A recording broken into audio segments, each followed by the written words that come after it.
దైవ మర్మములు సెప్టెంబర్ 20.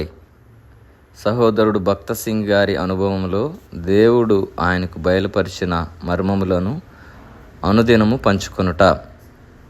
సంఘము సమస్తమును పూర్తిగా నింపుచున్న వాని సంపూర్ణతయై ఉన్నది. ఎఫెసీయులకు రాసిన పత్రిక 1వ అధ్యాయము 23వ వచనం. ప్రారంభము నుండి ఇశ్రాయేలీలు దేవుని మహిమతో నింపబడవలనని దేవుని ఏర్పాటై ఉండెను. ఈ కారణం చేతనే అరణ్యమునందు ప్రత్యక్షపు గుడారమును, యెరూషలేములో దేవాలయపు నిర్మాణమును పూర్తి కాగా యెహోవా తేజస్సు మందిరమును నింపెనని చూచుచున్నాం. నిర్గమాకాండము 40వ అధ్యాయము 34వ వచనం. 2వ దినవృత్తాంతములు 7వ అధ్యాయము 1వ వచనం. మనము జీవము గల దేవుని ఆలయమై ఉన్నాము.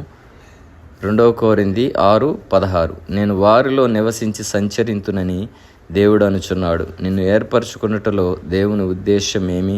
నీ వెండి బంగారములు ఆయనకు అవసరము లేదు. ఆయన తేజస్సు నీలో ప్రవేశించి నీవు ఆయన ఆలయముగా నుండుటకే ఆయన నిన్ను ఏర్పరచుకొనెను.